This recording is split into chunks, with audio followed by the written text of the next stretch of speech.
श्री नवनाथ भक्तिसार अध्याय 9 मराठी। मच्छिंद्रनाथ तीर्थाटन करीत वंग देशात आले असता ज्या गावात ते भिक्षा मागत फिरत होते त्याच गावातील सरस्वती नावाच्या स्त्रीला त्यांनी भस्म दिले होते। त्यांनी त्या स्त्रीला ओळखले व तिला विचारले, मी तुला पूर्वी दिलेले भस्म तू सेवन केलेस का? तुला पुत्र झाला का? त्यावर ती स्त्री म्हणाली, माझी चूक झाली, मी ते भस्म ढिगाऱ्यावर फेकले। त्या स्त्रीने ढिगारा दाखविला। ते ऐकून मच्छिंद्रनाथांनी हाक मारली, हे गोरक्षा, तू 12 वर्षे येथे राहिलास, आता मी तुला बोलवीत आहे, तू बाहेर ये। त्यावेळी त्या ढिगाऱ्यातून 12 वर्षे वयाचा एक तेजस्वी मुलगा बाहेर पडला। हे बघून आपण भस्म फेकून दिले याचा पश्चाताप होऊन सरस्वती रडू लागली। तेव्हा नाथांनी तिचे सांत्वन केले, आता रडून काय उपयोग, आता तू तुझ्या घरी जा, नाहीतर मी तुला श्राप देईल। ती स्त्री रडतच घरी गेली। मच्छिंद्रनाथ गोरक्षाला बरोबर घेतले, त्याला योग दीक्षा दिली व मिळेल ती भिक्षा घेऊन लोकांना उपदेश करू लागले। फिरत फिरत ते दोघेही गुरु शिष्य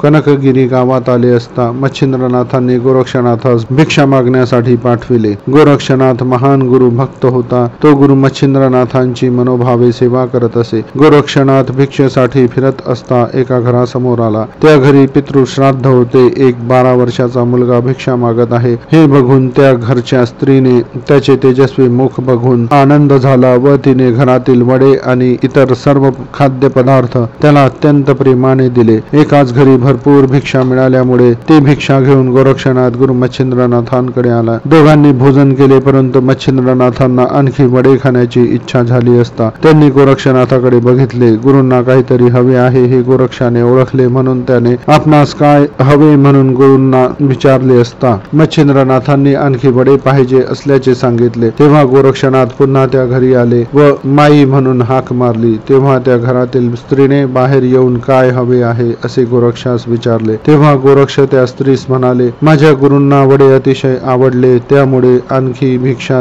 द्याल का? त्यावर त्या स्त्रीने गोरक्षाला विचारले, तुला जर आणखी वडे हवे असतील तर तू मी मागेल ते देशील का? यावर गोरक्ष म्हणाला, गुरुसेवेसाठी आपण सांगाल ते मी देईन, आपण माझी परीक्षा घ्यावी। हे ऐकून ती स्त्री म्हणाली, तू मला तुझा डोळा काढून दे। त्याबरोबर गोरक्षाने आपला एक डोळा काढून दिला। तेव्हा त्या स्त्रीने लगेच वडे आणून दिले व गोरक्षाला म्हणाली, मला तुझा डोळा नको, तुझा डोळा घेऊन जा, नाहीतर माझ्या घरातील लोक मला रागावतील। गोरक्षनाथ वडे घेऊन व आपला डोळा घेऊन गुरूंजवळ गेले। त्यांनी मच्छिंद्रनाथांना वडे दिले। गोरक्षाचा एक डोळा बांधलेला होता ते पाहून मच्छिंद्रनाथ सर्व हकीकत समजून गेले। मच्छिंद्रनाथांना आनंद झाला। त्यांनी गोरक्षनाथाचा डोळा पूर्ववत केला आणि त्यांनी गोरक्षाला सर्व ते योग शिक्षण दिले। या अध्यायाची फलश्रुती, श्रद्धायुक्त अंतःकरणाने जो कोणी या अध्यायाचे श्रवण किंवा पठन करेल त्याला 14 विद्या 64 कला प्राप्त होतील असे ग्रंथात दिले आहे।